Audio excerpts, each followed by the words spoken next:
doutor Marcelo, doutor Vitor, e em verdade com maneira mais direta também, doutor Matheus. Em relação aqui à testemunha Ariel Fabiano Nami, eu verifiquei que no julgamento passado ela foi intimada no mesmo endereço que agora retornou negativo, inclusive o oficial de justiça destaca ali que a ex-mulher dele reside no endereço e que, aqui parece que eles já não estão mais juntos, e ela não sabe informar qual o atual paradeiro dele.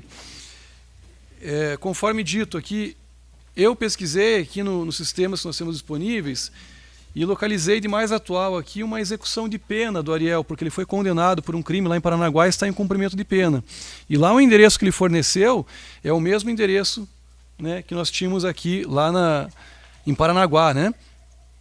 Além disso, ele deixou lá também alguns telefones, 2 telefones. Nós tentamos contato com os 2 telefones e não localizamos, né? Não há resposta, ou o telefone não existe. Além disso, a testemunha aqui respondeu um outro procedimento criminal, né? Nós tentamos contato com a pessoa que foi vítima, porque convivia com ele, né, naquela ocasião, e também não respondeu ao nosso chamado aqui. Se eu confirmar, depois eu conto certinho em ata qual que é o telefone que não existe, qual é o telefone que não respondeu aqui ao nosso chamado.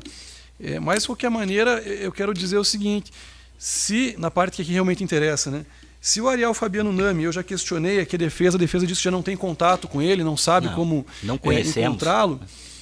Se o Ariel Fabiano Nami, que é testemunha, né, ele foi condenado em outro processo e responde lá uma execução penal em Paranaguá, se lá o endereço que ele forneceu e o telefone que ele forneceu lá para o juiz da execução de Paranaguá estão errados, ou seja, não se consegue contato com ele, a conclusão é que se chega aqui de maneira bem direta que ele é foragido. Perfeito. Né? Se ele é foragido, é claro que lá formalmente não foi decretado isso, né?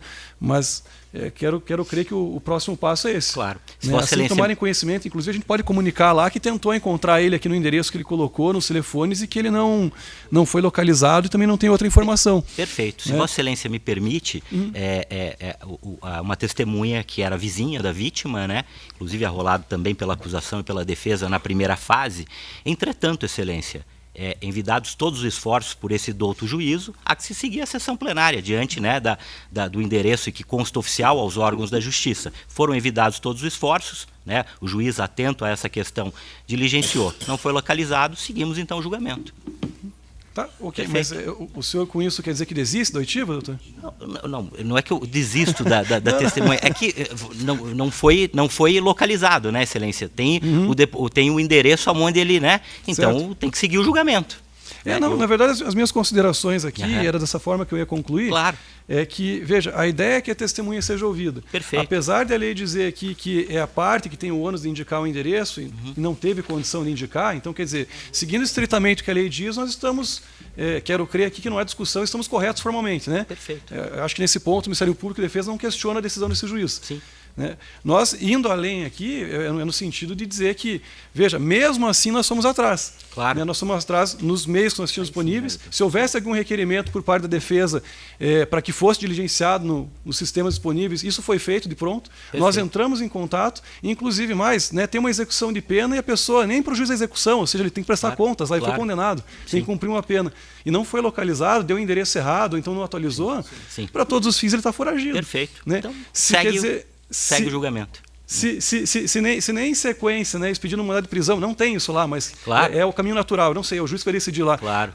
Não vai encontrá-lo, com muito mais razão aqui a gente voluntariamente tentando, né, ou melhor, pedindo que voluntariamente ele preste depoimento, já que ele aqui não é obrigado a prestar justamente porque está em outra comarca. Né? Como bem disse, foram envidados todos os esforços pelo juízo, fato louvável, visando evitar situações de nulidade e buscar ampla defesa. Não conseguimos, seguimos o julgamento, Excelência. O senhor está de acordo, então? Sim, de acordo. Desiste isso? Da oitiva? A gente só não desiste, Excelência, da testemunha. A insistência já foi feita, Vossa Excelência já fez a diligência e nós não temos Não, claro. Exatamente. É só para que fique... para que fique... Nesse sentido, doutor... É para que fique claro, né? Claro. Daí fica muito claro que a defesa não desiste do testemunho e depois vai impugnar. Não tem problema nenhum. Não. O cerne da questão, Excelência, do julgado era o tempo e a questão. O tempo e houve, né, diferentemente desse caso concreto, houve o quê? A busca, a tentativa em órgãos oficiais. Então, dessa forma, acredito que o caminho natural é a sequência mesmo do julgamento e mais uma vez louvando a atitude do juízo, Excelência. Sim, sem dúvida. O problema, doutora, como o doutor Matheus disse, é que foi acho que 2 horas da madrugada que foi informado que ele não foi localizado. Se tivesse tido um tempo mais hábil, como nós dissemos a Vossa Excelência, nós procuramos na internet, né? É o caminho que nos há. Nós não temos ligação nenhuma com essa testemunha, o acusado não tem nem ligação nenhuma com essa testemunha, Excelência. Se fosse o caso, a gente teria providenciado o contato com essa pessoa para trazê-lo. Ele era vizinho da vítima, né? Tá bom. Tá. Obrigado. Tranquilo. Então, prosseguimos. Aí, veja, Muito obrigado, Excelência. Obrigado, Excelência. Tá, perfeito. Houve a desistência do Ministério Público das testemunhas, me parece da defesa também, as presentes, é isso? Né? E ficaria pendente só o Ariel também, que já foi resolvida aqui a questão. O passo seguinte aqui é fazer o interrogatório dos acusados. Né? Então vou questionar os defensores, especial Defensoria Pública, isso porque sou conhecedor aqui da orientação de praxe de Defensoria Pública em relação ao silêncio. Né? Então, teremos o interrogatório ou será dispensado aqui pelos defensores? Excelência, o senhor Márcio vai ser interrogado. Só que ele vai responder só as perguntas da defesa. Tá ótimo. Vai ser primeiro que o que deles ali. Tá certo. Doutor Matheus, pelo... Tá, sem ressalvas, é isso? Tá, então a gente inicia aqui, que seria justamente a ordem da defesa, pelo senhor Antônio Carlos Bonzato, que inclusive até, seguindo a lógica da acusação, seria, né, entre aspas,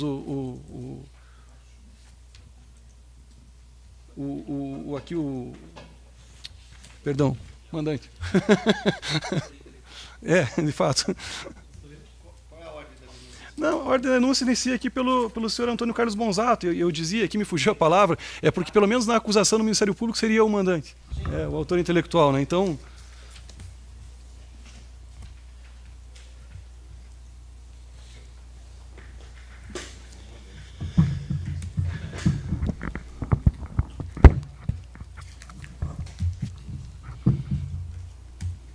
Só um minutinho, só deixa eu... Pode iniciar ali. Né? Boa tarde, tudo bem? Tudo bem, doutor. Nome completo do senhor, qualquer? Antônio Carlos Bonzato, meritíssimo. Tá. Senhor Antônio Carlos, meu nome é Thiago, eu sou juiz de direito, sou responsável aqui por sessão de julgamento, tá certo? Certo. E faremos aqui seu interrogatório. O atual endereço do senhor, qualquer? É o mesmo, Rua México, 202, Jardim América, Paranaguá, Paraná. Tá ok. A sua profissão, Antônio, qual que é? Eu sou aposentado, mas continuo trabalhando. Sou estivador, carrego e descarrego o navio. Tá. Em média, a sua remuneração, qual que é? Hoje está em torno de R$5.500, R$6.000 por mês. Tá. O senhor chegou a frequentar a escola?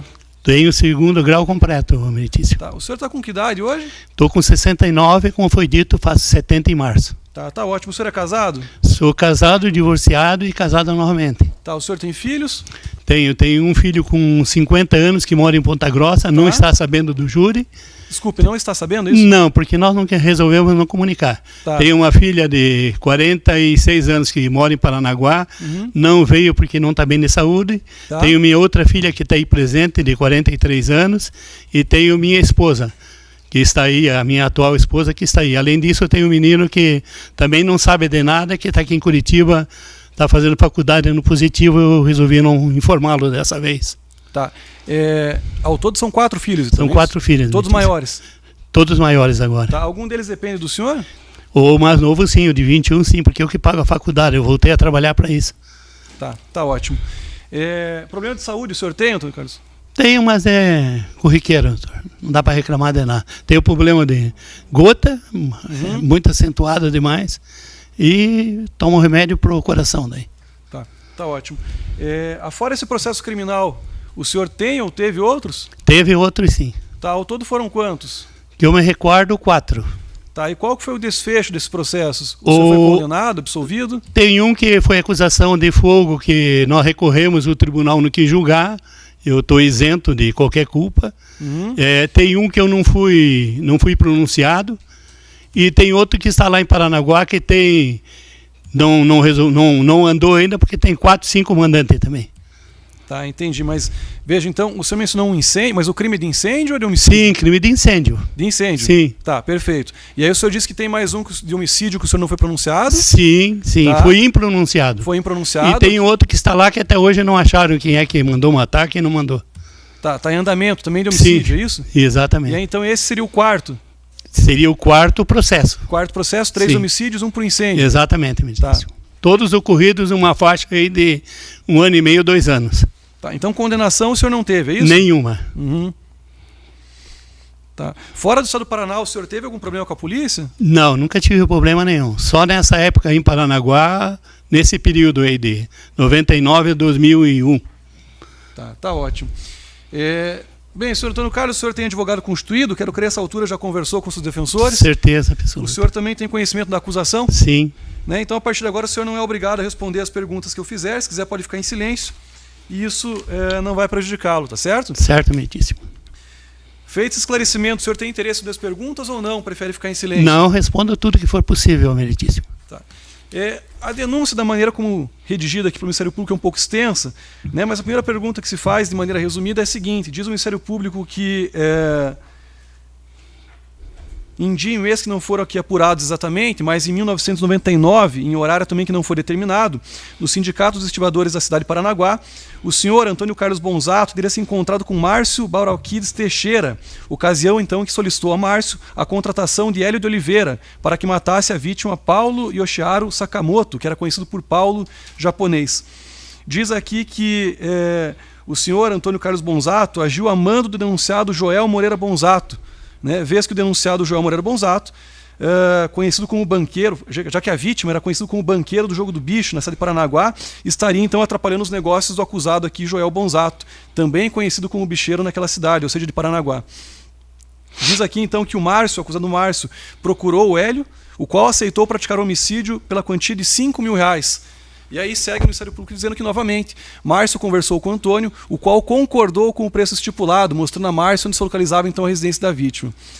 Aí diz aqui o Ministério Público, na sequência, que o Márcio arranjou uma pequena casa próxima à residência, né, local onde Hélio passou a morar para vigiar a vítima.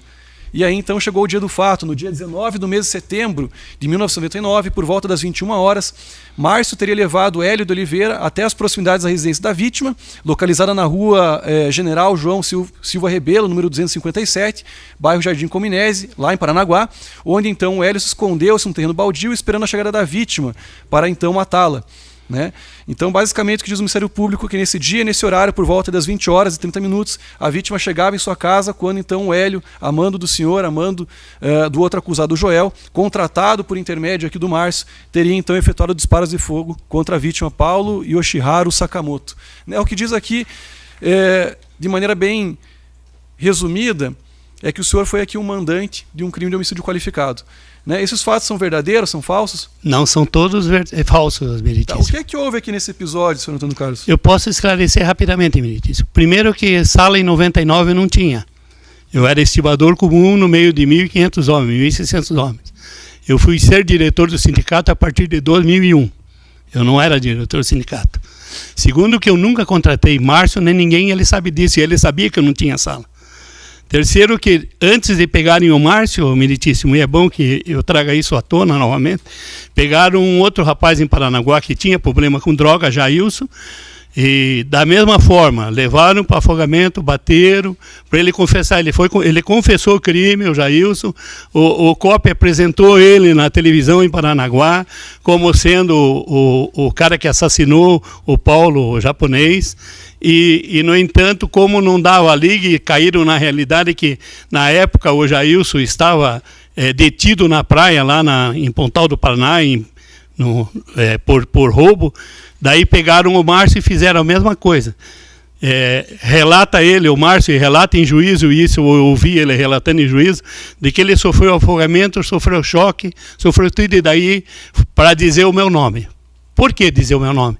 Para ligar eu a Joel, que Joel era bicheiro. Joel sempre foi bicheiro, meritíssimo. Eu sou trabalhador braçal. Tem aí nos autos, desde os meus 14 anos eu tenho carteira assinada. Eu estou há 56 anos na faixa trabalhando. Eu carrego e descarrego navio, sacaria, e continuo trabalhando até hoje. Eu sou um pobre coitado. Então não tem nada a ver. Tentaram me envolver aí, simplesmente, e não há novidade nenhuma, meritíssimo.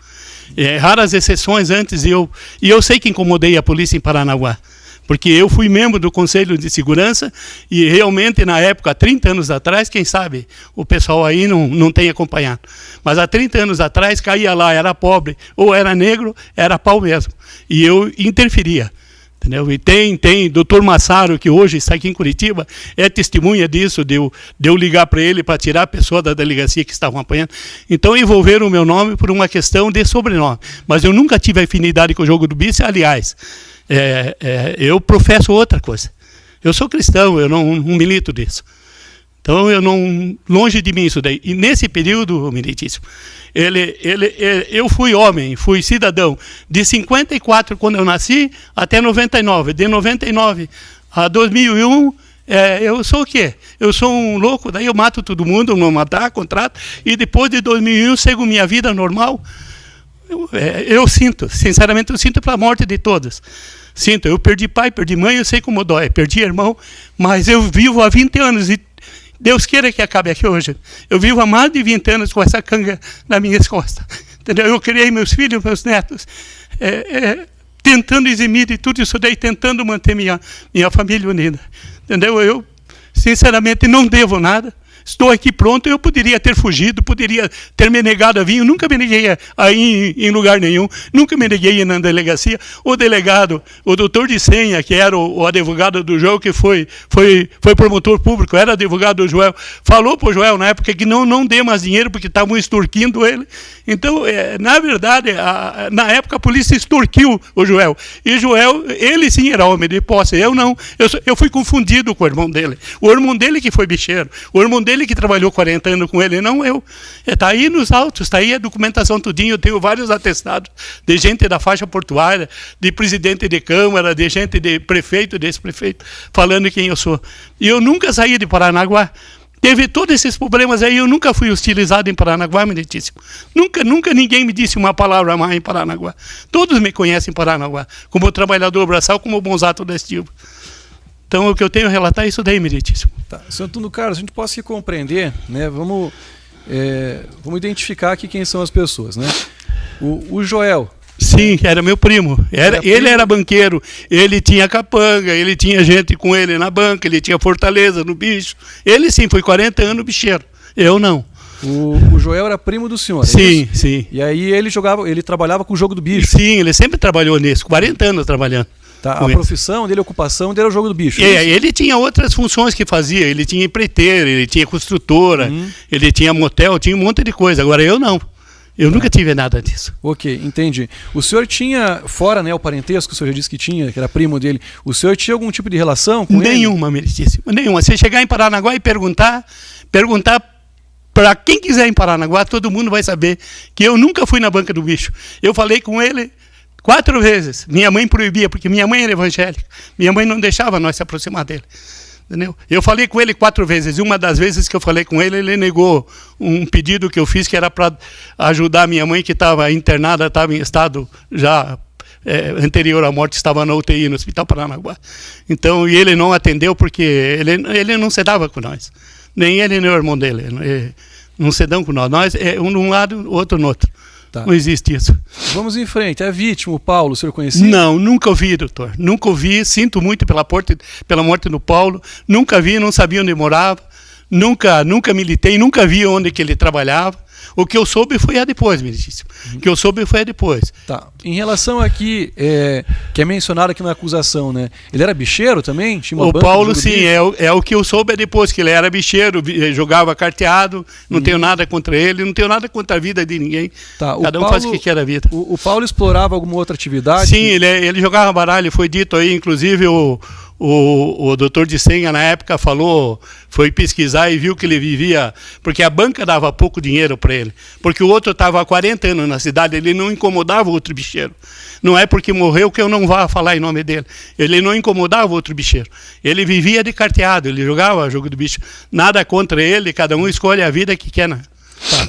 Mas em relação aqui, o Paulo e o seu primo, Joel, eles tinham algum problema? Eles eram que eu saiba não, porque eu não me dava com eles. Eu não me dava com o Joel. E nem com o Paulo. Eu não conhecia. Eu não me dava com o Joel. Eu não sabia quem era amigo do Joel e quem não era. Tá, vamos em frente. O Márcio, que está sendo julgado aqui no dia de hoje também. Quem que é o Márcio? O Márcio era o Márcio na época? O Márcio é trabalhador estivador. Lá na Estiva, entrou em 91, em 93 na Estiva, e a Estiva tem cerca de 2 mil homens, hoje tem 1.000 e poucos. É um sindicato que trabalha só no navio, carregando e descarregando. Tá. O trabalho do ativador basicamente é carregar e descarregar o navio, é fazer força bruta, é serviço bruto. Tá. O senhor conhecia o Márcio...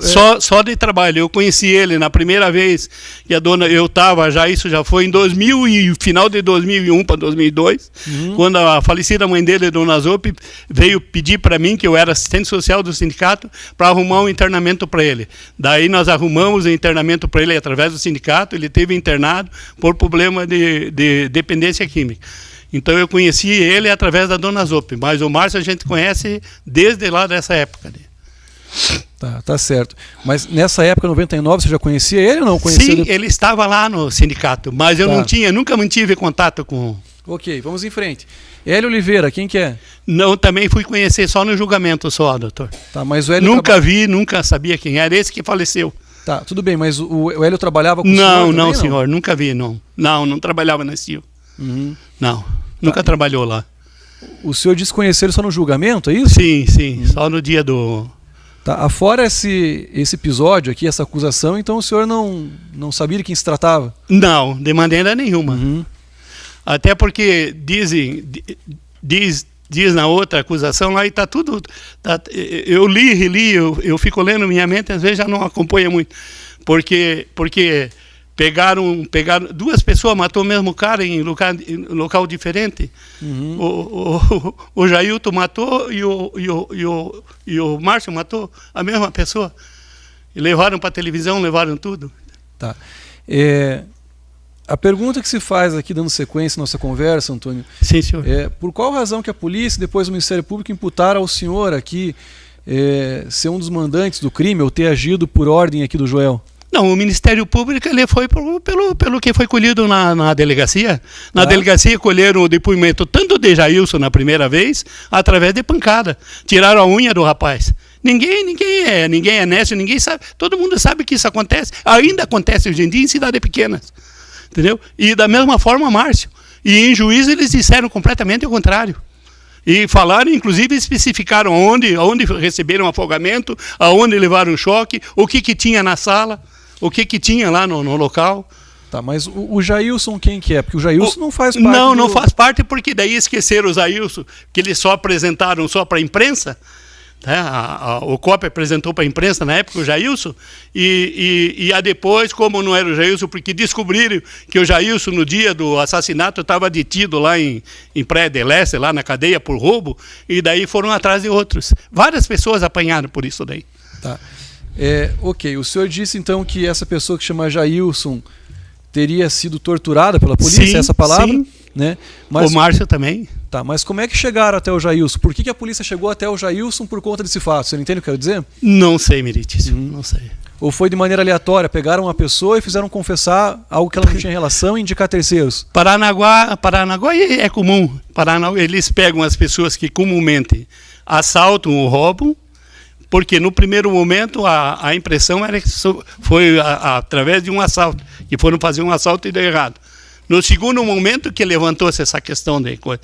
Tanto é verdade que voltando à questão da extorsão do Joel, que o Joel só foi colocado no processo posterior, bem posterior, porque esse tempo todo levaram lá para ficar mordendo o cara. Tá, mas a pergunta que se faz diante do que o senhor também... Não, foi aleatório, eu não sei, sinceramente não consigo lhe responder. Tá, tudo bem, mas veja, senhor Antônio, o senhor não sabe responder o porquê que pegaram a pessoa... Sim, porque o Paulo... Eu vou terminar a pergunta, não consegue se entender aqui. Eu entendo o que o senhor quer falar, mas... Não. Né, vamos lá. Desculpe, é porque eu estou apreensivo mesmo. Tá, mas vamos lá. O senhor disse que não sabe o porquê que pegaram o Jailson. Foi aleatoriamente, porque o senhor está me dizendo. Tá. Mas por que é que depois de pegaram lá o Jailson, por que é que fizeram o Jailson confessar que seria o senhor? Não, o Jailson não confessou que seria eu. Não. Por isso que não deu ligue. Quando eles viram que o Jailson estava preso, eles soltaram o Jailson como se não tivesse feito nada para o rapaz, e daí foram atrás de outros. Tá, tudo bem. Aí então o Jailson não falou nada a respeito do senhor? Não, de maneira nenhuma. Tá, e quem é que colocou o senhor nessa história então? Olha, doutor, eu tenho dois pensamentos e não quero ser liviano. Eu tenho uma questão que realmente eu incomodei na delegacia, gestionando o procedimento de alguns policiais, e eu sei que isso não é unanimidade, isso são exceções. mas realmente eu incomodei. E, de contrapartida, tem o prefeito municipal de Paranaguá, o Mário Roque, que é falecido, que se pegar todos os outros quesitos que me acusaram, ele está por trás. É só olhar todo o processo que ele vai estar por trás. O Mário Manuel das Dores Roque. Tá, mas o senhor tinha alguma desavença política? Então algum... Não, porque na época, lá atrás, nós tentamos... Vou lhe explicar rapidamente. Como Paranaguá é uma cidade portuária, o prefeito municipal, Vicente Elias, foi do Porto, falecido, mataram aqui em Curitiba. O Tortato foi do Porto, Sindicato Conferente. O José Baca Filho é portuário, foi do Porto. O Mário Manuel das Dores Roque, que foi prefeito, Vigia. Então, havia uma conversa entabulada de que o próximo prefeito seria dos sindicatos estivadores. Ou seria eu, ou seria o Maristani. Entendeu? Tinha uma costura pré-campanha sobre isso daí, e ele já começou a cortar. É isso que está acontecendo aí hoje, envolvendo todo mundo, o nome de todo mundo aí. Tá, entendi. Mas então, em verdade, o senhor era um pretenso candidato a prefeito, é isso? Era, sim, na época sim. O senhor chegou a ser candidato? Não.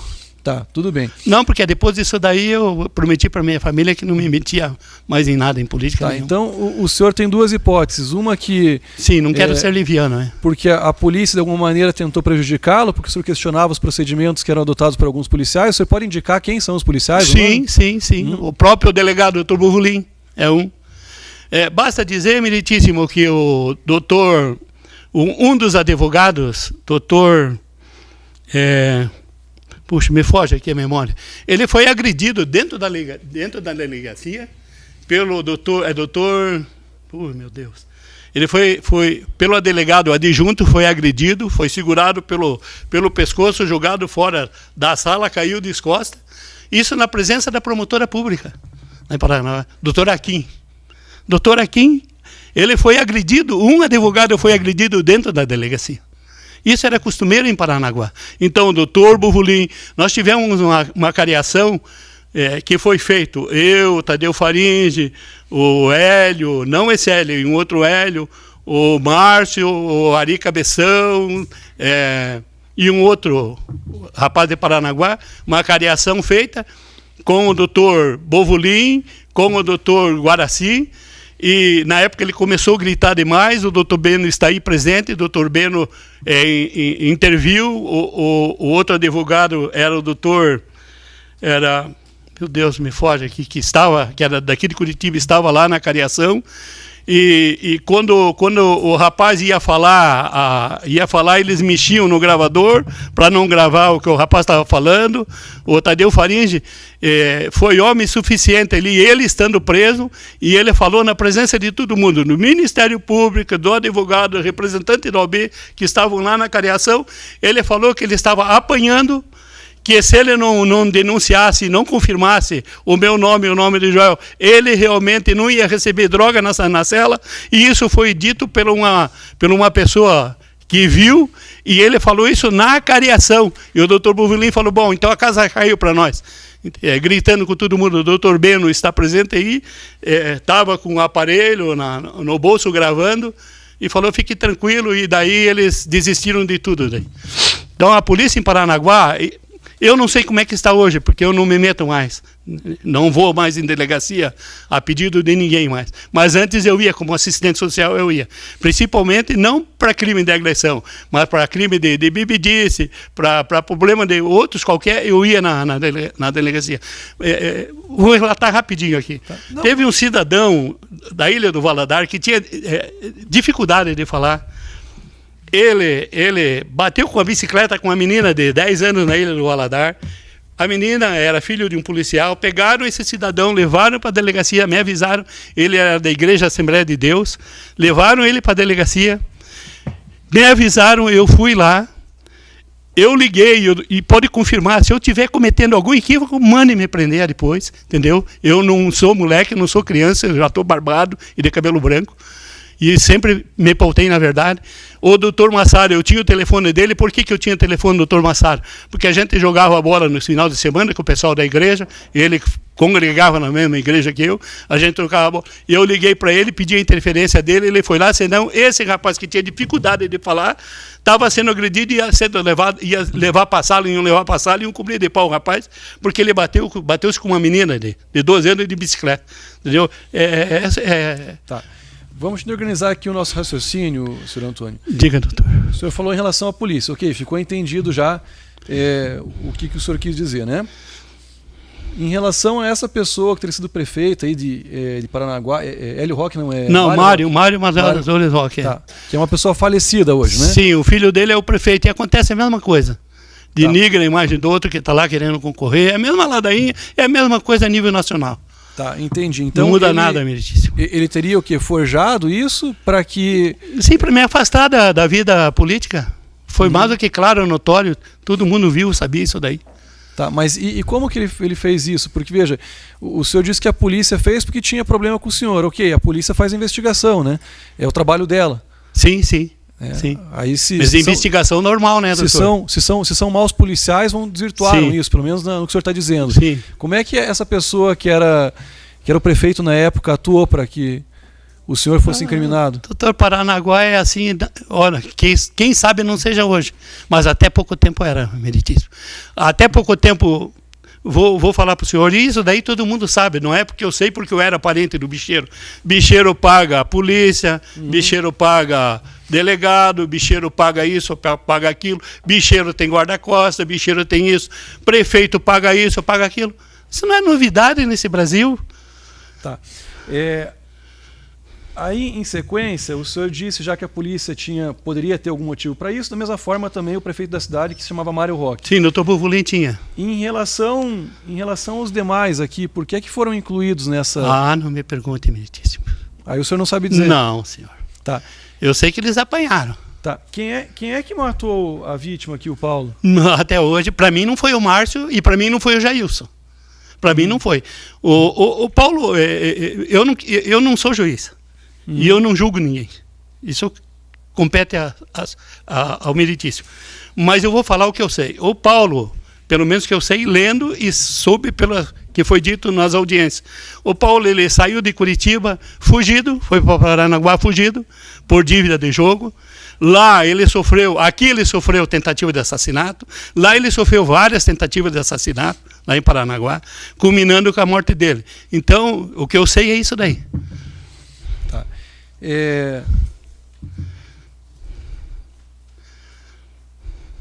A arma que foi utilizada aqui nesse fato, né, o senhor sabe dizer qual arma que foi?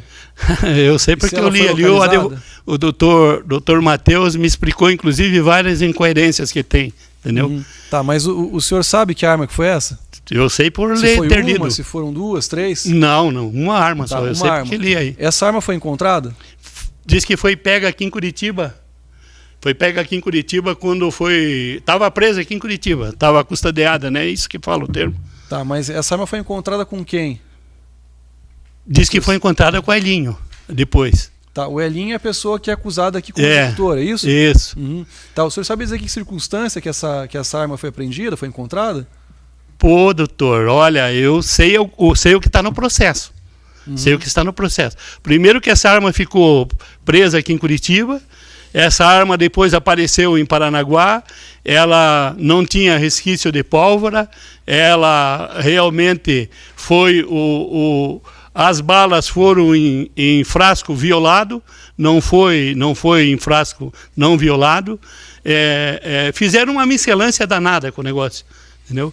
Tá. E o doutor Matheus, eu não tenho conhecimento para isso, o doutor Matheus poderá explicar melhor. Tá, tudo bem. Em relação ao Hélio, o senhor disse que, enfim, que não sabe, que não conhecia essa pessoa. Não, de maneira nenhuma. Aí eu perguntei quem é que teria matado a vítima, o senhor disse que sabe que o Márcio não foi. Se foi com a minha participação, não, certeza absoluta, porque ele sofreu a mesma coisa que o Gelson sofreu. Como é que a pessoa confessa? Ele falou em juízo, eu estava presente lá em Paranaguá, ele falou que ele acusaria até a mãe dele. Tá. Em relação ao Joel? Sobre. Se foi ele? Se ele tem alguma... Não tenho essa ideia. Não acredito. Não acredito. Não é porque era meu parente, mas não acredito. Mas isso é problema dele. Eu sei que eu sou inocente. Eu sei que eu não participei de nada. Tá. E eu não sou nenhum nécio de contratar por quê? Se Joel tem um monte de gente lá. O senhor chegou a ser interrogado na delegacia? Sim. Tá. Ao todo foram quantos interrogatórios? O senhor sabe dizer? Não, meritíssimo. Pelo tempo não. O senhor me desculpe, mas não. Uhum. Quando o senhor foi interrogado em delegacia, o senhor contou essa mesma história que o senhor me conta aqui hoje ou não? Algumas coisas sim. Uhum. Daí o resto eu falei em juízo. Tá. Qual que foi a diferença? Qual não me recordo, meritíssimo. Não sabe dizer? Não tá. me recordo. Aí depois o senhor foi interrogado em juízo? Sim, meritíssimo. Uhum. Tá. O que o senhor contou para o juiz ou para a juíza na época lá a respeito desse fato? Isso que estou lhe relatando. Quase a mesma coisa, pode ter mudado uma ou outra palavra, mas a essência é a mesma. E na delegacia também, quase a mesma coisa. Tá. Esses relatos que foram feitos aqui por outros acusados, no sentido de incluir o senhor nessa empreitada aqui, foram feitos mediante tortura, é isso? Esses outros aí foram feitos a pedido da polícia. Pode ver que nenhum deles foi a juízo. Uhum. Eles não foram a juízo. E são todos companheiros meus de trabalho lá que foram pegados por questões políticas lá do partidário e sindical. O delegado pegou esses caras e foram lá.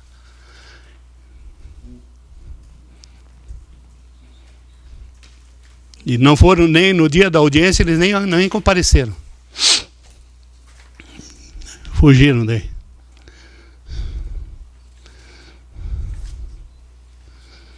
Quando o senhor foi interrogado em delegacia ou prestou algum depoimento que seja, ainda que na condição não investigado, quem é que estava presente? Estava presente, estava meu advogado comigo. Ah, tá. O senhor foi interrogado na presença de advogado. Sim. O promotor de justiça ou a promotora na época também acompanhou o senhor? Não. Não? Que eu me recorde, não. Que na época era a doutora Dora que acompanhava. Uhum. Ela, inclusive, estava presente na questão do Aquim. Ela estava presente lá no dia. Não sei se ela ou era outra promotora. De lá para cá, o senhor teve contato com o Márcio? Não. Ou então com algum dos demais acusados? Aí? Não. Não? Não, por isso que eu digo aqui. De 99 a 2001, isso daí não é bipolaridade. De 99 a 2001, eu fiz de tudo. E daí, daqui a pouco, eu volto a ser um cidadão comum. Se quiser saber de mim, eu nunca me ausentei de Paranaguá. Eu ando na rua e sempre andei desde o dia do crime normal. Todo mundo sabe que eu não fiz nada. Todo mundo sabe. Sabe que eu sou estivador. Tá ótimo. Minha parte aqui, por enquanto, eu não tenho mais perguntas, não no caso Ministério Público.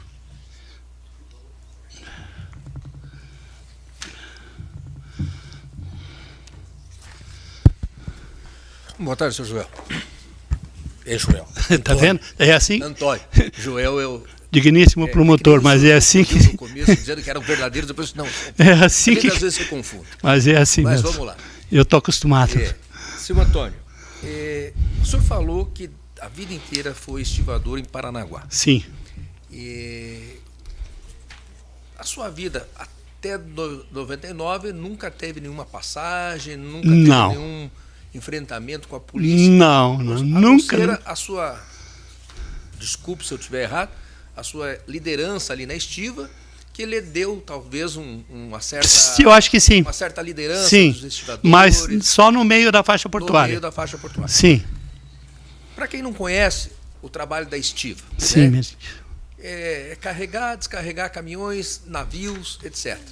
Qual seria o ganha mensal de um estivador comum? Comum é isso que eu falei, entre 6.500 no máximo, 6.000, 6.500 no dia de hoje. Lá então era menos aí. Lá atrás eram uns 4.000, 3.000, 4.000. Nós estamos com o salário mais achatado que nunca.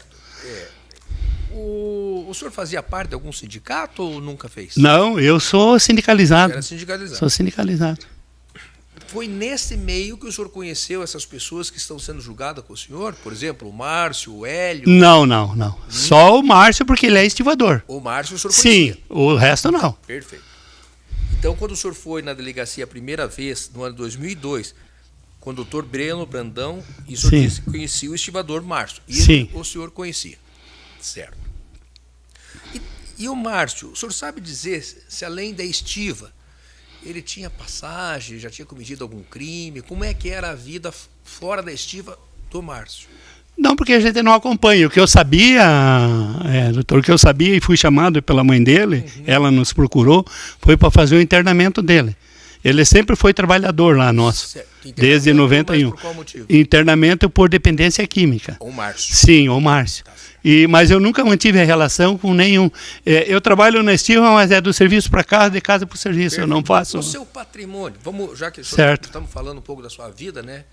O seu patrimônio lá na época e atual, o que é o seu patrimônio? Um carro, uma casa? Não. Eu tenho uma casa em conjunto com a minha mulher. Minha mulher a atual mulher trabalha numa lojinha lá dentro do Hipercondor, uma lojinha pequena. Eu tenho a casa onde moro e mais nada. Perfeito.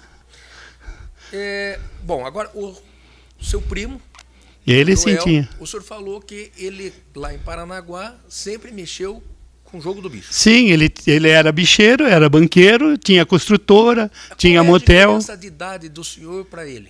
Ele era bem mais velho que eu. Ele era mais velho que o senhor. Alguma vez ele socorreu o senhor com ajuda financeira? Não, nunca, de maneira nenhuma. O senhor falou que ele é bicheiro, tinha banca, e o senhor falou uma palavra que fazia tempo que eu não ouvia.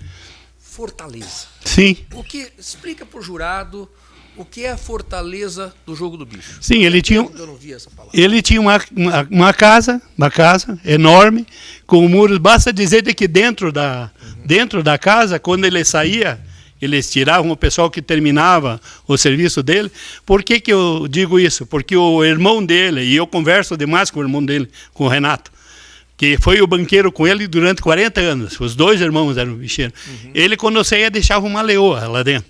Ele tinha os capangas dele, era tudo fechado, era então, muro de 3 metros e pouco, quase 4 metros. O senhor acha que ele resolvia as coisas com a polícia ou na força? Ele tinha à disposição gente para ele. Ele tinha gente? Gente. Tinha ele lá dentro tinha um monte de gente. Quem era, se o senhor sabe dizer, quem era o concorrente dele? Não tinha. Não tinha? Não. Ele era o bicheiro principal. Porque ele estava há 40 anos lá, né? Bom, nós temos a informação que o Paulo Bicheiro, Paulo japonês, sim, que é a vítima desse caso, teria saído de Curitiba e ido para Paranaguá, onde se instalou com uma banca de bicho. Posso concluir que, já que não tinha concorrente, Paulo era concorrente? Eu posso lhe dizer pelo que eu ouvi das testemunhas falar, da esposa do Paulo, que eu ouvi, não porque eu ouvi Joel falar, não porque eu ouvi a cidade falar, de que a banca não dava resultado, é isso que ela diz, sim, a testemunha, a senhora esposa dele. O irmão dele também diz de que ele andava quebrado, de que não dava resultado porque ele saiu de Curitiba porque ele gostava de carteado.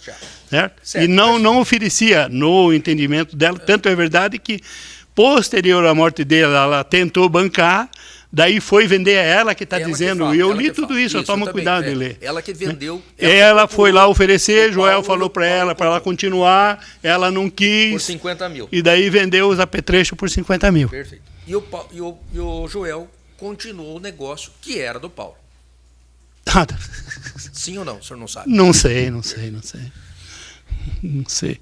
O senhor, então, comparado ao Joel, não teria condições de arcar com grandes dinheiro. Não, doutor, o senhor me permite? Então, desculpe lhe interromper. A minha pergunta é, quem lhe indicou o escritório do professor René Ariel Dotti? Então, vou lhe falar.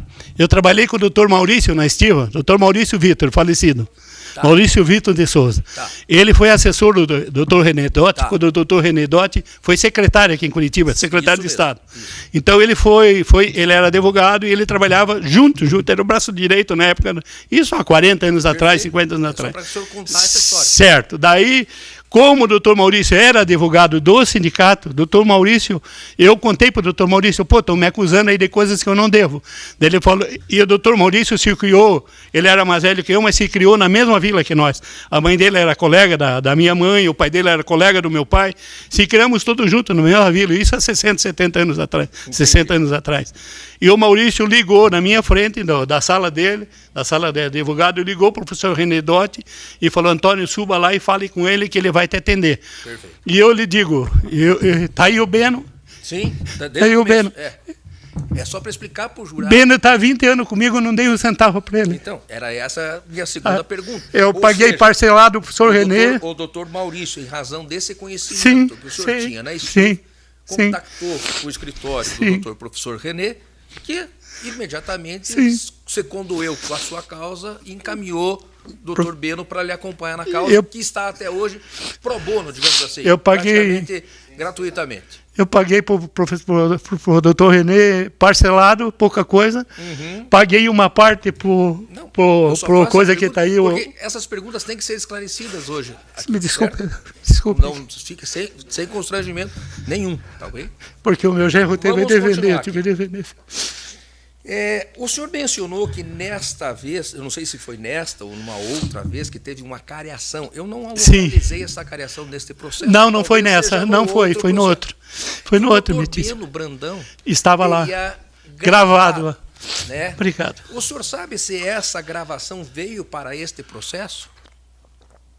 E se não veio, ou por qual motivo foi omitido essa gravação neste processo? Eu acho que o doutor Beno deu uma trucada. Eu acho que deu. Um truco. Deu uma trucada. Então, agora quem pode, ele está presente, não é jogo isso aqui. Não, ele está presente, ele pode lhe responder menor. Eu sinceramente não sei. Isso aí é conosco. Sim. Então ele deu uma trucada aqui. Eu acredito que sim. Eu pergunto isso pelo seguinte, porque teve um vídeo que foi gravado, interrogatório, mas depois a própria defesa pediu que esse vídeo fosse desentranhado do processo. A minha pergunta é, uma gravação, se é verdade ou não, nunca vamos saber. Certo. Nunca vamos saber. Até porque o senhor acreditou nessa. O senhor concorda comigo? Sim, acreditei. Então nunca sabemos se tem ou não tem.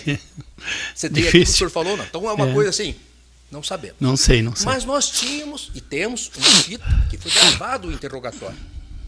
Porém, a defesa se insurgiu contra isso, a sua defesa, pedindo que fosse retirado do processo esta gravação. O senhor sabia disso? Sabia, mas não sei o porquê. Então, a pergunta que eu faço para o senhor é, por que tirar uma fita de vídeo, que estava filmado, todo mundo lá? Não é a mesma coisa, não. Não, eu só quero saber por que a defesa se insurge contra isso, mas, ao mesmo tempo, a defesa não mostra o que gravou. Doutor, se o senhor me permitir, primeiro... O senhor sabe explicar. Não. Primeiro que eu não sei. Tá bom, não sabe. Não sei. Não, então melhor dizer assim, não sei. Não sei. Quero mostrar como é que as coisas trabalham. Sim. O senhor foi quantas vezes na delegacia? Uma ou duas? Não me recordo, mas foi bem mais que isso. Bem mais que uma ou duas. Alguma vez o senhor foi sem algum advogado? Não. Sempre com advogado? Sempre. Certo. O senhor disse que nessa situação de liderança, o senhor tinha até um quiprocó com a polícia local lá, né? Porque o senhor meio que era conselheiro de segurança, algo que o senhor, do gênero que o senhor falou para nós aqui. O que o senhor era? Não, na verdade é o seguinte, em 94, nós formamos em Paranaguá o Conselho de Segurança. Conselho de Segurança, isso mesmo. E daí eu fui indicado membro para o Conselho de Segurança. Isso.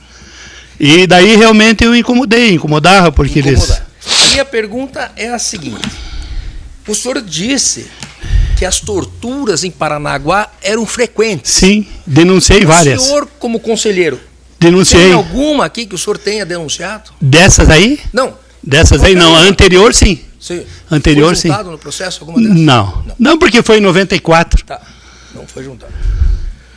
Mas na época dos fatos o senhor mencionou que os meninos lá, o senhor falou Jailson, falou Elinho, falou uns 3, 4... Tadeu, teriam sido... feito uma cariação. Não, torturados. Sim. Qual providência foi tomada? Nós comunicamos, tanto é verdade que foi comunicado de imediato o doutor Beno, e de lá mesmo ele comunicou. Se eu não me recordo, no mesmo dia a promotora pública esteve lá na delegacia e mandou soltar o Jailson. Se eu me recordo bem, eu posso estar sendo liviano.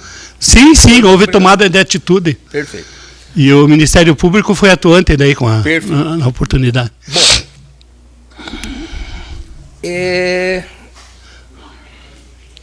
o senhor deve ter lido, o senhor viu as degravações, os interrogatórios dos seus parceiros. Né? Algumas coisas sim, outras certo. não. Eu não consigo entender por qual motivo, né? Eu não consegui entender, isso eu quero que o senhor explique melhor. O seu nome veio. Sim. Né? Isso que eu gostaria que o senhor pudesse explicar. Eu também queria entender. Eu lhe falei. O senhor acha que é por causa do Joel? Promotor, eu falei, eles uniram o útil ao agradável. Entendi. Eles fizeram um penduricalho para me pintar, realmente. Entendi. Um penduricalho. Eles uniram o útil ao agradável. Pegaram o sobrenome, pegaram me afastar da política partidária através da manipulação do prefeito Roque, e isso acontece até hoje, não é novidade para ninguém. Então, na sua perspectiva... Sim, isso é porque eu estou até hoje remoendo isso daí. Certo. O senhor, por ser bonzado, parente Sim. do Joel Bicheiro, Sim. mataram o Paulo Bicheiro, Sim. o senhor era influente político, vamos jogar ele junto com o Joel. Menos, eu nunca tive influência política, eu tenho influência sindical, certo. lá no sindicato. Certo. Com relação à arma do crime, né? O senhor mencionou que ela foi encontrada. É o que eu li no processo. O doutor Matheus pode lhe explicar com mais segurança e firmeza. O que eu sei é que essa arma tinha sido apreendida aqui em Curitiba e apareceu tempo depois lá em Paranaguá, e essa arma estava enferrujada, essa arma... É uma série, eu sinceramente sou leigo, não... Certo, mas o senhor chegou a ler se essa arma foi periciada, não foi? Sim, se sim. Foi encontrado algum projétil com a vítima? Sim, sim, até o invólucro da bala, ela estava violada, ela não estava solta, assim, para qualquer um mexer no frasco. Foi entregue, se eu não me engano, foi entregue meses depois do que foi pedido. Então, o senhor, eu, sinceramente, não... Mas o senhor está querendo dizer o seguinte, que houve, além da polícia de Paranaguá, todo um conchavo estatal... Não, acho que não. Colocar o senhor na presença... Não, acho que não. Eu acho que na questão da perícia, não. Estamos falando que houve a polícia, houve os correios torturados, houve manipulação da perícia...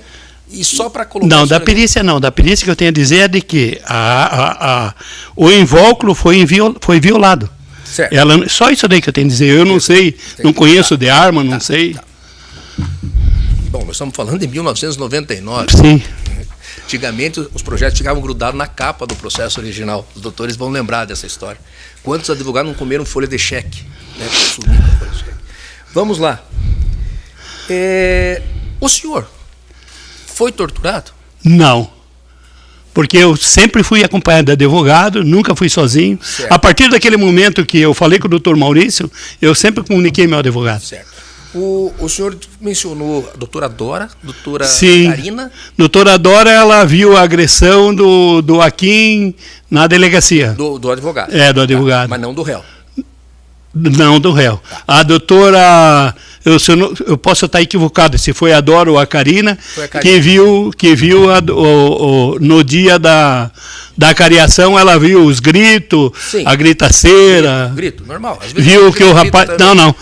Normal não, os caras estavam amedrontando. Sim, o cara falou, esse Tadeu Faringe, falou que realmente foi agredido, estava sendo agredido. Não, mas naquele dia... Naquele momento. Naquele momento eles não iam agredir, porque estava cheio de gente. Doutor Dalcol, Carlos Dalcol, conheceu? Sim, sim. O que o senhor pode falar dele? Ele era amicíssimo, é o promotor público amicíssimo do Roque, só que eu posso falar mais nada. Certo. Sabe você dizer se ele acompanhou algum interrogatório? Olha, ele gostava de acompanhar, sim, não sei. E ele era conivente, por exemplo, com torturas lá? Doutor, eu posso falar o que eu vi. O que eu não vi, eu não posso falar. Eu, sinceramente, desconheço. Certo. Porque nós temos um interrogatório aqui do Márcio, prestado na presença desse doutor Carlos. Por isso eu quero que o senhor conte se o doutor promotor é conivente. Porque o Márcio chega a dizer que quando foi torturado, o Dalcol estava lá. Sim, mas se ele está dizendo, ele está dizendo. Não sou eu que estou dizendo. O senhor acredita nisso? Sim, claro. Se ele está dizendo, ele está dizendo. Ou seja, a palavra do Márcio vale mais do que a do promotor? Não, meritíssimo. É a palavra de uma pessoa que apanhou, né? Que foi... Mas ele está dizendo que apanhou, inclusive na Sim, presença. se ele está dizendo. Quem sou eu para dizer o contrário? Sabe dizer se houve algum procedimento na corregedoria, na justiça, na polícia, para investigar, então, a omissão, seja das doutoras ou do doutor Carlos, em razão disso, e se isso se confirmou ou não? Só o meu advogado poderá responder, eu não sei. Porque do processo eu procurei, não achei. Eu não sei. O advogado não pode servir de testemunha. O advogado defende o senhor. Sim, mas eu não sei, sinceramente, eu não sei. O senhor já veio no julgamento anterior. Sim. Qual foi o resultado? O resultado foi 4-3. Para quem? Condenando, 4-3. Certo. O Márcio também veio nesse julgamento? Sim. Qual foi o resultado? Mesmo resultado. Condenado. Sim. O Márcio foi julgado novamente. Aliás, o Márcio, o Joel, desculpe, o Hélio, o que faleceu agora. Não sabia, não sei. Sabia? Não. Não sabe o resultado? Não. O seu Joel, seu primo, faleceu de quê? Só para... Faleceu, ele tinha problema, a mesma coisa que é hereditário. É um problema renal crônico que nós temos. Certo. Meu pai teve isso mesmo. Chegou a ficar preso alguma vez ou não? Não, que eu saiba não. O senhor? Eu também não, nunca. Só os outros? Sim. Só O Joel, no depoimento dele, ele disse que teve uma vez preso. Certo. Ou seja, só aqueles que tinham menos condições é que ficaram presos. Doutor, eu não tinha condição, eu tinha conhecimento. Conhecimento. Doutor Maurício era meu. Exatamente essa palavra que eu queria. Satisfeito, nada mais. Os defensores? Obrigado, excelência. Senhor Antônio, boa tarde. Boa tarde, doutor. Há um termo de interrogatório do senhor no movimento 1.7, as folhas 143, excelência, que é a numeração física ainda. No dia 2 de abril de 2002, perante a meritíssima juíza Flávia da Costa Viana Teixeira. O senhor foi ouvido e o senhor disse textualmente a ela, eu gostaria que hoje o senhor consignasse isso ao colendo do Conselho de Sentença, se procede. O senhor disse que nunca pagou, que nunca mandou e nem pediu para matar ninguém. O senhor reafirma hoje, perante o meritíssimo juízo nunca e ao colendo do participei Conselho disso, de de Sentença? mandar, nem de pagar, nem de tentar contra a vida de ninguém. O senhor também disse que acredita que os réus Márcio e Hélio estão sendo coagidos para prestar depoimentos, para incriminar o interrogado. Depois que eu vi o depoimento dele, que eu assisti, tenho certeza que sim, que eles foram coagidos, sim. Há uma questão que é muito levantada, que Márcio, no depoimento dele, teria mencionado que o interrogado, no caso o senhor, o teria recebido em sua sala no Sindicato dos Estivadores em 1999. Eu gostaria que o senhor explicasse esse episódio da questão da sala tão decantada no Sindicato dos Estivadores. Não, eu fui ter sala no sindicato a partir de 2000, eu nunca tive sala no sindicato antes disso.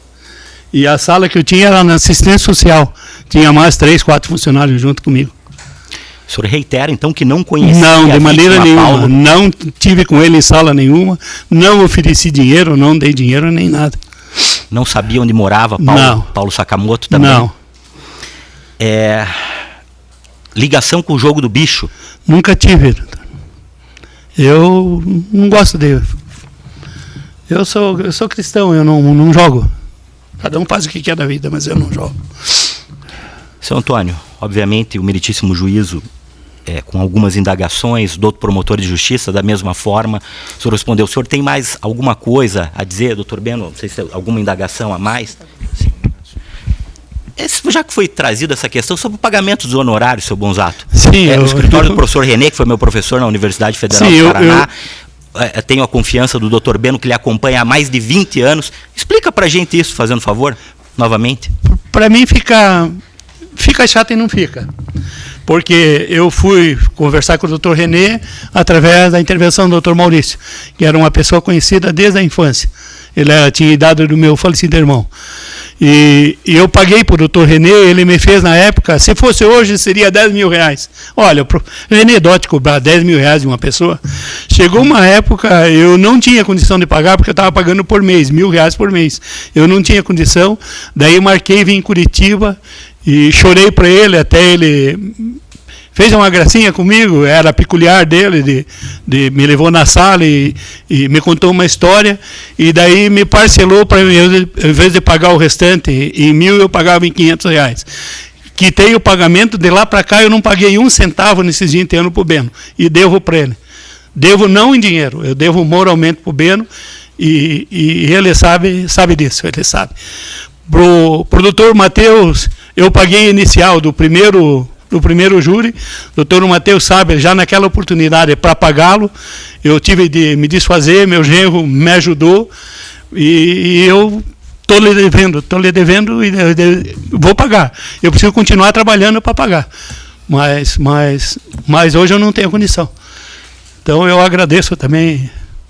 O senhor tem algo a mais a dizer, senhor constrangedor para mim. O senhor tem algo a mais a dizer, senhor Antônio Carlos, procolhendo o conselho de sentença sobre sim, esses fatos? Tenho. Eu sou pai e sou avô. Eu criei eu sinto, realmente eu sinto. E esse não é um discurso. Eu sinto pela morte porque eu perdi pai, perdi mãe, perdi irmão com 46 anos. Eu perdi outro irmão agora recentemente aqui em Curitiba. Eu sinto pela morte de todo cidadão. De qualquer um, eu sinto. Mas eu não participei disso. Eu criei meus filhos, meus netos, lidando com isso na minha cabeça. Eu não durmo faz 4 dias. 4 dias. Eu sei que, não, mas eu sofri, eu sei o que eu sofri. Minha família não sabe o quanto eu tenho chorado e quanto eu chorei. Eu choro aos pés de Deus, eu me tranco e choro. Eu não devo. Se eu devesse, tenho tanta certeza. Meu filho de 21 anos está em Curitiba, ele nem está sabendo. Se eu devesse, eu falaria, homem de fazer, é homem de assumir. Eu falaria, eu fiz, e teria de ter um motivo. Qual é o motivo? O motivo que o cara foi exprimido lá, apanhou, foi afogado, para dizer o meu nome, para me afastarem de tudo dessa podridão aí que nós estamos vendo. Não devo, nunca devi, nunca fiz nada contra ser humano nenhum. É só ir lá em Paranaguá e andar a cidade toda e perguntar quem sou eu, quem é Bonzato da Estiva. Todo mundo, eu fui assistente social, trabalhei com drogado, trabalhei com pessoas, continuo fazendo a mesma coisa.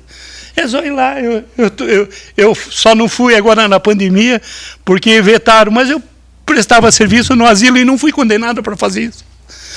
Eu prestava serviço no asilo, eu angariava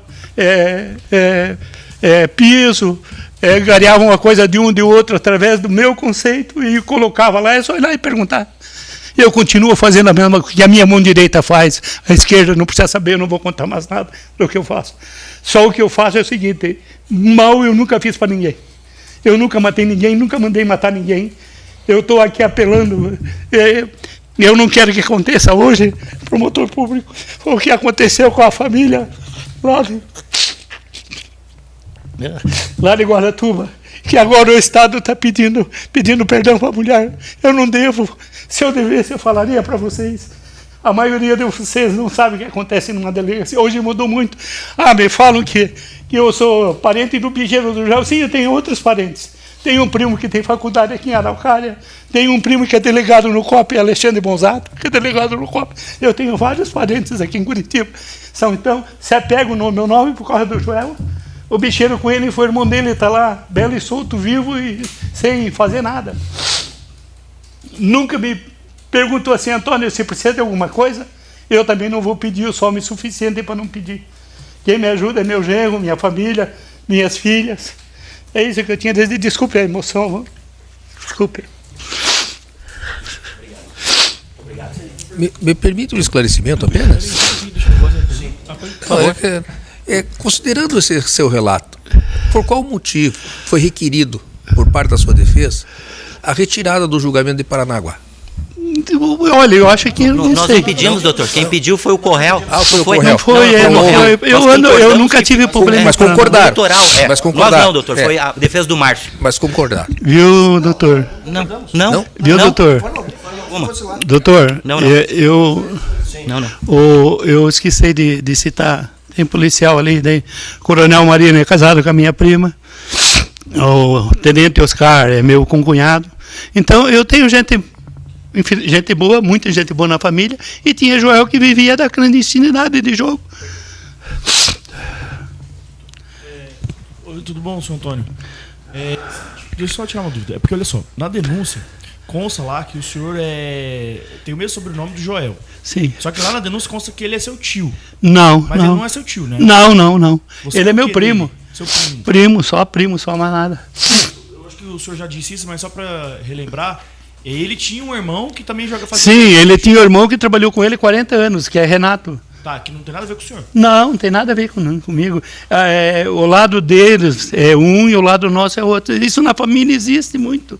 As pessoas que não se envolvem muito, entendeu? O senhor falou pra gente também que foi durante um período do Conselho de Segurança da cidade? Sim, eu fui membro do Conselho de Segurança em 94 a 98, se eu não me engano.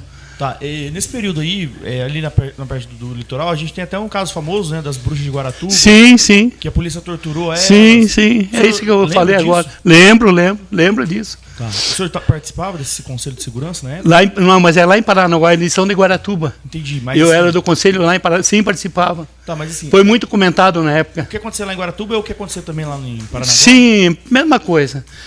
Cidades do interior, normalmente com raras exceções, tem policial civil bom, claro que tem, eu reconheço que tem.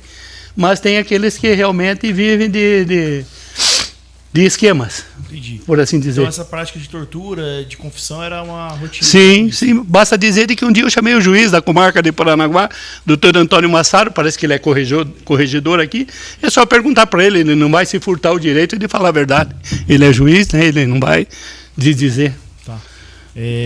Nesse caso aqui, então, pelo que você teve conhecimento, tanto o Hélio quanto o Márcio, eles foram torturados lá, né? Certeza, depois que eu ouvi o relato dele, sim. Certo. Mas o senhor só descobriu aqui em Juízo ou eles te contaram antes? Não, só contaram aqui, fui descobrir aqui em Juízo. Eu não mantenho relação, eu nunca fui atrás de ninguém, nunca fui conversar com ninguém, nunca fui atrás de testemunha, de pessoa que está junto, de que não está. Tá, então assim, esses 23 anos aqui de investigação de processo, a única prova que existe contra o senhor é esse depoimento? É só o depoimento dado em delegacia e contradito lá em juízo. Foram lá e se retrataram, olha. Sim, sim. Beleza, tá bom então, estou satisfeito, Antônio. No conselho de sentença, alguma pergunta? Não tem? Tá, pode encerrar então, por favor, Anny.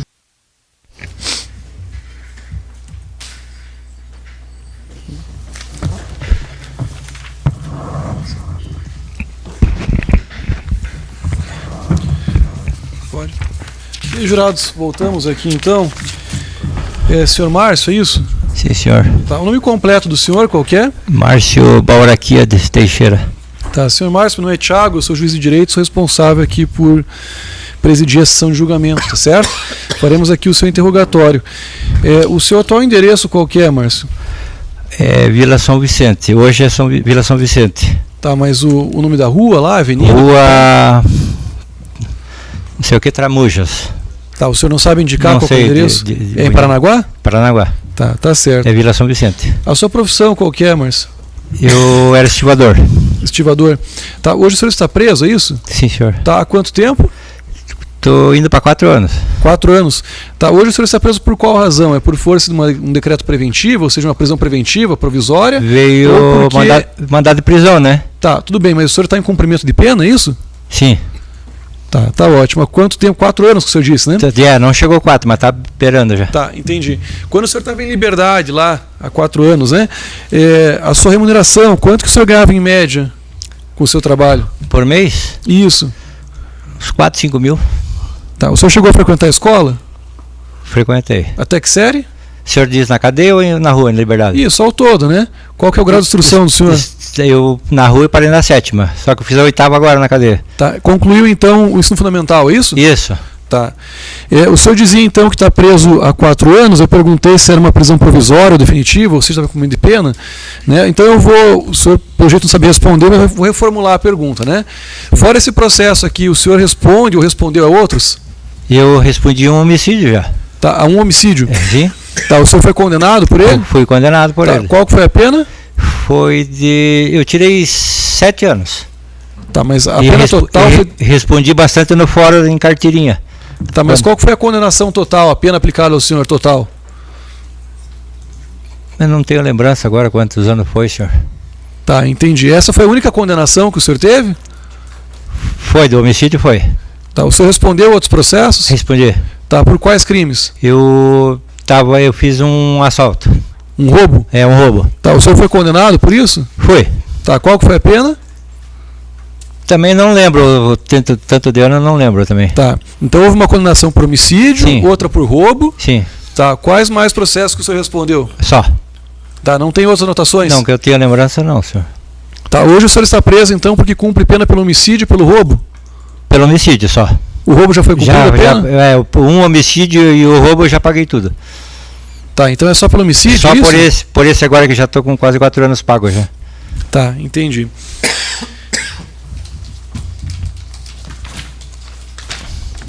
E esses crimes aconteceram em Paranaguá, é isso? Paranaguá, senhor. Uhum. Tá ótimo. O senhor é casado?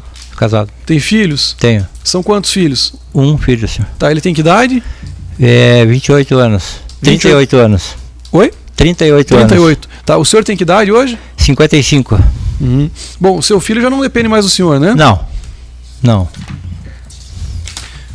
Problema de saúde o senhor tem? Não. Tá. Bom, o senhor tem conhecimento aqui da acusação? Sim.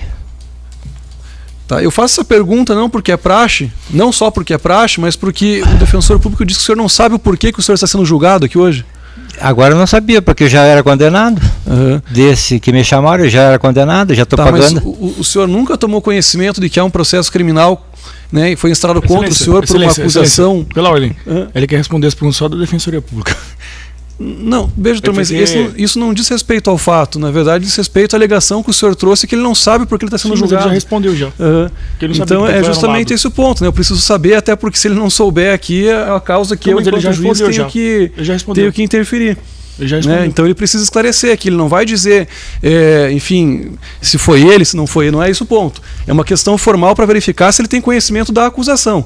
Né? O que aconteceu antes ou depois, aí a gente resolve num segundo momento. Tá. Né? Então eu reitero a pergunta aqui, mas o senhor não tem conhecimento dessa acusação, o senhor não sabe o que é, nunca ouviu falar? Dessa agora para vir o novo júri? Isso. Eu fiquei sabendo essa semana agora. Tá. E a minha visita é domingo. Se eu soubesse, como eu soube essa semana, eu ia avisar a minha mãe para arrumar um advogado. Tá, a sua visita... Vamos lá. O senhor tinha advogado antes? Sim. Quem que era seu advogado? Era o Marcos Bezerra, só que ele não era criminal. Tá, o doutor Jaworski, Sérgio Jaworski. Esse é o papel que veio para mim assinar. Tá, ele não era seu advogado? Não conheço ele. Uhum. O senhor nunca teve contato com ele? Não. Só veio o papel para me assinar lá e pronto. Ele nunca atuou em favor do senhor aqui? Não conheço ele. Uhum. Nem sei quem que é o doutor. Tudo bem. Antes disso, o senhor já tinha citado, sido intimado, foi interrogado a respeito desses fatos aqui? Não. Também não? Não, porque eu já estava em final de processo, estava pagando já tudo, não tinha mais audiência, nada. Mas, Márcio, veja, preciso esclarecer uma questão aqui. O senhor disse que respondeu e foi condenado por outro homicídio. Sim. Esse outro homicídio não... Não, aquele eu já paguei. Em definitivo não está em discussão sim, aqui. Sim. Aliás, eu nem sei qual que é esse homicídio, o senhor está dizendo. Né? Esse fato aqui é uma situação que aconteceu lá em Paranaguá, segundo o Ministério Público, em 99. Sim. Né? Cuja vítima aqui desse processo é o senhor Paulo Yoshiharu Sakamoto, vulgo japonês, Paulo japonês, que era como chamavam, né, segundo diz o Ministério Público aqui. Eu fiz as perguntas para o senhor porque chama a atenção que depois de 23 anos o senhor não sabe do que se trata isso. Não, eu sabia que uma hora ou outra vinha... Tá. Então o senhor sabe o que se trata, né? Tá, tudo bem. Estava ciente disso. Não, está ciente. Então é esse o ponto só que eu queria resolver aqui. O senhor sabe do que se trata? Sim, senhor. Tá, o senhor recebeu lá para uma renúncia do seu advogado, recebeu o oficial de justiça também na semana passada. Semana passada. E aí o senhor disse também que foi constituído prazo de 2 dias, o senhor não constituiu advogado. Tá, é esse o ponto. Então, quer dizer, a gente seguiu aqui todo o trâmite, né? Todo o procedimento previsto em lei. O senhor tinha conhecimento, o senhor foi intimado, o seu advogado notificou, o senhor pegou, assinou, veio o conhecimento do processo, o oficial de justiça foi atrás do senhor, intimou, o senhor disse, tem uma ação de julgamento que foi agendada, no caso, para o dia de hoje, o senhor não tem mais advogado constituído, o senhor pode constituir advogado, se não constituir advogado, quem defende o senhor é a Defensoria Pública. Sim, senhor. Né? Ou não, enganaram o senhor, não disseram, não explicaram isso para o senhor recebeu a intimação? Não, porque foi assim, Excelência, eu estou tirando 3 anos, quase 4 anos, e a minha condicional vai acabar agora em 2025. Como eu trabalhei na CCP, que eu fiquei 3 anos lá, trabalhando, estudando, eu ganhei 1 ano e 6 meses. Daí já estava bem pouquinho para mim ir embora, para 2025, né? Nessa mudança de advogado, eu calculei só isso. Arrumaram um advogado criminal. Mas, Márcio, o que eu quero saber é o seguinte: nós temos certidões aqui que o senhor assinou, tem uma petição que o senhor assinou, dando conhecimento do processo, sem contar que o senhor também já participou aqui de outros atos. Doutor Thiago, né? O que eu quero saber é só se o senhor tem conhecimento disso. Márcio, ou se o senhor... Márcio, não responde, por favor. Né? Agora, se o senhor Porque formalmente o que tem aqui, Márcio, tem conhecimento, está encerrado, é só isso. Agora, se o senhor insistir em dizer que não é o senhor, eu vou ter que apurar, eu vou ter que verificar o que o oficial de justiça, por último, aqui, que é um servidor vinculado, no caso, ao Poder Judiciário, e que eu tenho ascendência e hierarquia, eu tenho que questioná-lo aqui, porque ele juntou aqui uma certidão dizendo que conversou com o senhor e te intimou. Agora, se o senhor me disser que isso não aconteceu... Só uma questão, excelência, é porque eu acho que a questão não é essa. A questão é que ele recebeu a intimação, isso não é contestado, ele fala que recebeu a intimação semana passada, o problema é que ele não teve contato nem com a família, nem com nenhum advogado para poder constituir um advogado. Essa é a questão. Entendeu? Então agora estamos de acordo. Na verdade, eu entendi errado quando o senhor disse que ele não sabia do que se tratava. Então aqui, nesse ponto, não vamos questionar, Márcio, me parece que o senhor e seu defensor agora concordam que não teve falsidade nenhuma, não teve nenhum problema, nenhuma mentira aqui. Está tudo documentado e foi o senhor que assinou, o senhor tomou conhecimento, estava ciente. Perfeito. Vamos em frente. Márcio, o senhor disse que tem aqui, quero crer agora, conhecimento da acusação. O doutor Vitor, que é o defensor público, de antemão, disse que o senhor não tem interesse em responder as perguntas que seriam feitas aqui pelo juiz, pelo promotor de justiça, pelos demais defensores e quero crer também pelos jurados, mas só pela defensoria pública. É uma opção que o senhor tem. Se o senhor assim desejar, o senhor só me confirma e eu de logo passo a palavra aqui para a defensoria pública. É isso? É isso, senhor. Tá ótimo. Ministério Público, demais defensores, alguma colocação? Não. Só no microfone, doutor, por favor. É isso. Não, considerando que a defensoria disse que o réu não vai responder as perguntas do Ministério Público, eu passo a palavra. Tá, para os demais defensores, alguma colocação a respeito disso? Tá, eu tenho aqui porque, em verdade, o que foi feito pela Defensoria Pública é um requerimento e o juiz-presidente tem que analisá-lo. Não é uma questão que é meramente de direito, não diz respeito ao fato, mas tem que ser resolvido, então, pelo juiz de direito. O nosso Código de Processo Penal disse que quem faz o interrogatório, é o juiz de direito, que preside a sessão, e em sequência questionadas as partes, então o Ministério Público, a defesa, e depois também os jurados, no caso do Tribunal do Júri, se há algum esclarecimento a ser feito. A partir do momento em que o acusado, então, não pretende responder as perguntas do juiz, também não haveria de responder dos demais, porque ele faz apenas esclarecimento a respeito daquilo que foi respondido. Além disso, também o interrogatório é um meio de defesa, não tenha dúvida, mas também é um meio de prova. Se a prova haveria de ser submetida ao contraditório, permitindo isso, então, que todos os presentes, em especial a contraparte, pudesse questioná-lo. Essa é uma questão, conforme dito aqui, de direito, a rigor, essa, pelo menos a visão que eu tenho, haveria de ser indeferido o pedido e não ser realizado o interrogatório. Entretanto, é uma questão também que é controversa, nós temos ali posicionamentos diversos nos tribunais superiores, e aí, por uma questão, vamos dizer, de prudência, de logística, aqui, se eu indeferir esse pedido que foi feito pela Defensoria Pública, corre-se o risco de amanhã ou depois ser questionado nas instâncias superiores e pode ser que anule o julgamento para voltar aqui, dizendo então que o acusado poderia responder parcialmente as perguntas que seriam feitas apenas tão somente pela defesa. Como uma questão controversa, algo que aqui eu acho que pela prudência, conforme dito, não me cabe pensar de maneira diversa, eu aqui defiro então o pedido que foi feito pela Defensoria Pública, sem problema algum, eu faço a ressalva do meu ponto de vista pessoal aqui, a gente prossegue o julgamento, o defensor público então faz as perguntas, o Márcio, se entender, responde ou não, e todos os demais então ficam aqui expressamente daí proibidos pelo juiz de direito, então, de fazer perguntas ao acusado. Reitero que essa é uma questão de direito, não diz respeito ao fato, tem direito ao silêncio, e aí isso também não pode de maneira alguma resultar em prejuízo para o acusado, no sentido de que seria assunção de culpa ou algo parecido. Tá? Então fica assim consignado, eu passo a palavra à Defensoria Pública, doutor, o senhor tem a palavra. Obrigado, excelência. Senhor Márcio, boa tarde. Boa tarde, senhor. Só para a gente esclarecer esse ponto, porque fica meio confuso, principalmente para o jurado, o senhor já foi condenado por esse fato? Foi. Certo. Depois teve um recurso, o tribunal anulou. O senhor teve conhecimento desse resultado, desse recurso? Não. O advogado informou para o senhor que o senhor ia ser submetido a um novo júri? Não. Tá. Semana passada o senhor recebeu uma intimação. Sim, senhor. Você lembra o que o oficial de justiça falou para o senhor? Que eu estava sem advogado e que um novo advogado ia para mim passar a procuração para ele. Tá, mas assim, ele falou que você tinha direito de indicar um novo advogado. Sim. Certo. E foi dado meios para o senhor fazer isso? Telefonema, falar ou receber uma visita? Não, é aí que eu fiquei. Foi aí que eu falei para a excelência. Eu pensei comigo mesmo, de repente um advogado de criminal para baixar minhas remissão para mim ir embora, que daí eu vou embora, Entendi, mas o oficial informou que se não contratasse advogado, o senhor ia ser defendido pela Defensoria Pública? Eu não conversei com o oficial. Você conversou com quem então? Eu conversei só com o guarda. Então o oficial nem te entregou o documento? Não, funcionário normal, da galeria. Tá, e depois que você recebeu essa informação, que você ia ter o júri, o senhor procurou lá a administração para falar, preciso fazer uma ligação para minha família? Eu tentei, mas não consegui. Por que você não conseguiu? Porque eles falaram que é sem chance de sair dali. Entendi. Então o senhor não conseguiu ligar para ninguém e o senhor também não recebeu visita nesse meio tempo? Eu ia receber no domingo, agora que daí eu ia entrar em contato com a minha família para procurar o advogado e tal.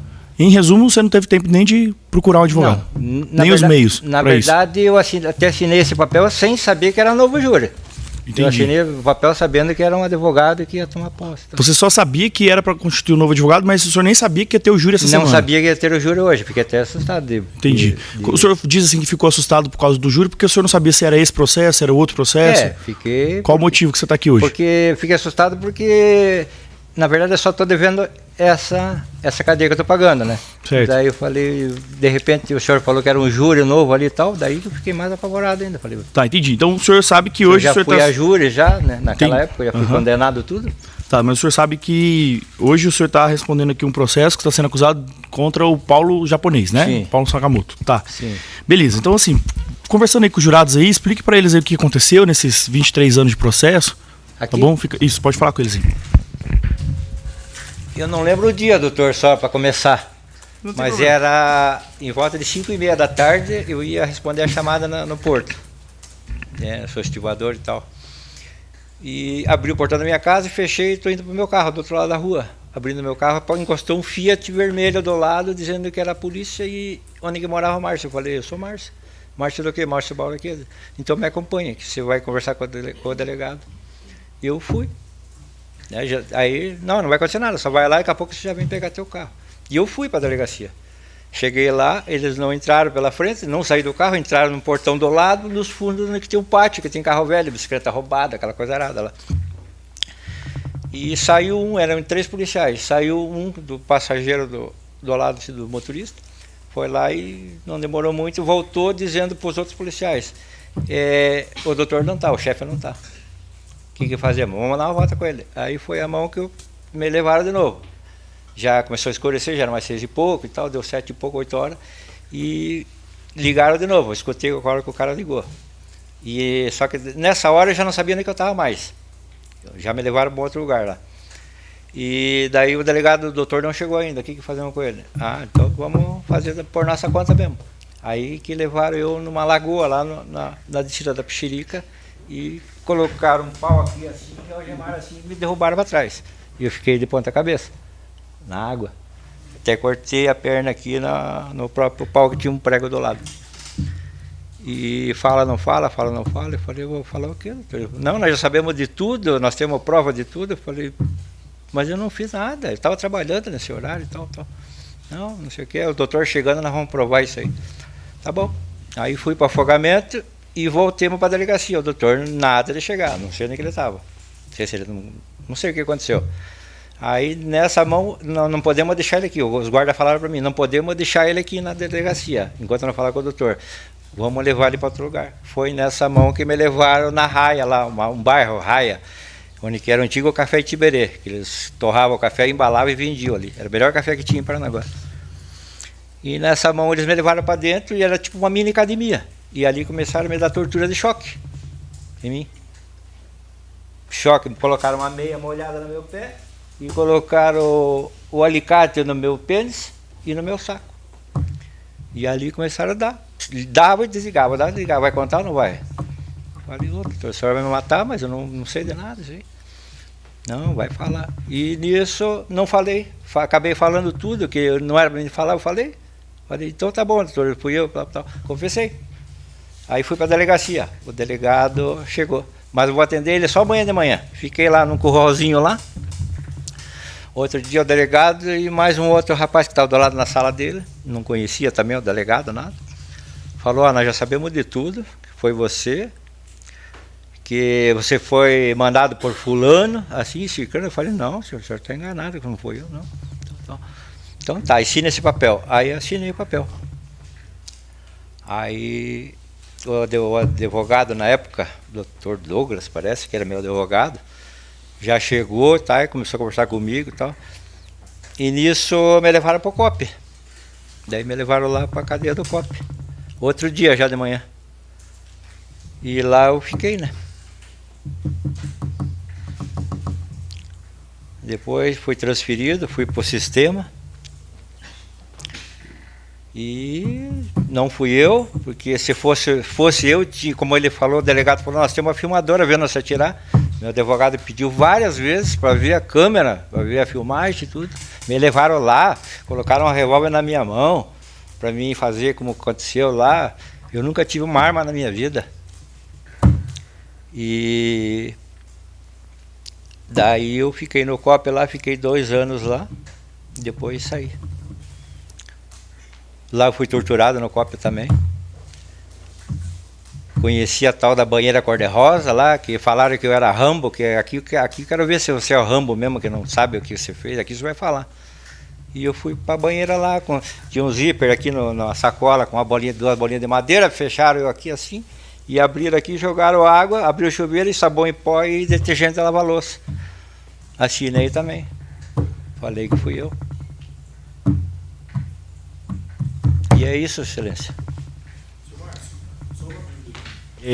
Tem aqui no processo, na página 156, no dia 18 de janeiro de 2002, por volta das 2 horas da tarde, o senhor teria ido até o Instituto Médico Legal. E é engraçado, porque foi feito um exame aqui, né, falando que você não tinha lesões, mas no próprio histórico aqui está dizendo o seguinte, que o senhor refere não ter sido agredido por nenhuma pessoa nos últimos dias, sendo realizados exames de lesões corporais a pedido das autoridades policiais. Então, assim, se você chega pro médico lá e fala que não teve... Em primeiro lugar, você foi fazer esse exame lá? Não cheguei a entrar no ML. Tá, entendi. Por que eles mandaram você pro ML se você chega lá pro médico e fala que não teve lesões? Eu provo isso, que lá não assinei nada, nunca entrei lá. Tá. Aí, assim, esse depoimento que o senhor deu na delegacia lá, em que você confessa, que tá no processo, que é um dos primeiros depoimentos, o senhor estava acompanhado do advogado? Não, beleza. Estava sem advogado. Tá, aí você é ouvido na audiência lá em 2002, quando tem uma audiência, o senhor é interrogado novamente aqui pela uma juíza, né? E aí o senhor retrata, o senhor fala, não foi isso que aconteceu, eu fui torturado. Sim. Nesse momento aqui que você está nessa audiência, você está acompanhado de advogado? Essa audiência foi aonde, doutor? Não? Foi lá em Paranaguá, primeira vara criminal do Comércio de Paranaguá, no dia 2 de abril de 2002, às 9 horas. Então, a juíza era a doutora Flávia da Costa Viana Teixeira e seu advogado aqui, na época, doutor Douglas. Doutor Douglas. Hakim Filho. Ele já estava? Estava junto, né? Tava. Beleza. Deixa eu te dizer uma coisa, essa tortura que o senhor sofreu, foi só lesão, afogamento e choque, teve mais alguma coisa? Não, foi só choque nas partes de baixo ali e afogamento. E depois no COP lá foi na sacola de sabão na cabeça. Tá, o Hélio disse também pra gente que ele já tá falecido, né? Mas ele também disse que foi torturado. Também. O senhor viu ele lá no dia? Não só nós dois, como tinha mais 2 pessoas também sendo acusadas do mesmo artigo, né? Da mesma morte. E como é que era o nome dessas pessoas? Um eu lembro que era o Jailson, e o outro era o irmão dele, não lembro o nome do irmão dele agora. Eles estavam lá, foram presos junto comigo no COP também, nessa época. Tá bom. Assim, pelo que eu entendi, então foi assim, você ficou uma manhã, um dia inteiro com eles, mais outro dia... Sem entrar pra delegacia, sem entrar dentro da delegacia junto com os presos. E onde é que o senhor foi? Onde é que eles te levaram? Nos lugares? Me levaram lá nesse Lago Azul lá, que falam que é o Lago Azul, já era de noite. E depois, como o delegado, eu retornei à delegacia, o delegado não estava ainda. Eu acho que conversaram com o doutor falou, não põe eles para dentro, foi isso que eu escutei. O policial, o tal do Caixão, que falou, policial chamado Caixão. Ele falou, o doutor não veio ainda, e agora o que vamos fazer com esse cara aí? Daí foi que me levaram lá na raia, nessa casa lá, onde é uma mini academia. Tá, beleza. O senhor consegue identificar esses policiais que fizeram isso? Consigo. Sabe o nome deles? Eu conheço um por Caixão, um é Erivelto. Erivelto eu conheço. O outro é o japonês, conhecido por japonês, e o outro é conhecido como Caixão. Tá, beleza. Senhor Márcio. Sim, senhor. Senhor, qual era a sua profissão nessa época aqui? Eu era estivador, senhor. Tá. O senhor tem filhos? Tenho. Quantos? Tenho um só. Um só? Aham. Quantos anos ele tem? Ele tem 38 anos. Tá bom. Beleza. Você quer falar mais alguma coisa para os jurados? Eu queria falar que não adianta falar nem mais nem menos, porque o que eu falei agora eu falei a vez passada, né? Uhum. E é o que eu sei, doutor. Tá certo. O senhor é inocente, então, né? Sou inocente. Tá bom. Sem mais perguntas, excelência. Bem, jurados, então retoma a questão de julgamento, agora pela última vez. Convido todos para que fiquem em pé, para que se faça aqui a leitura da sentença.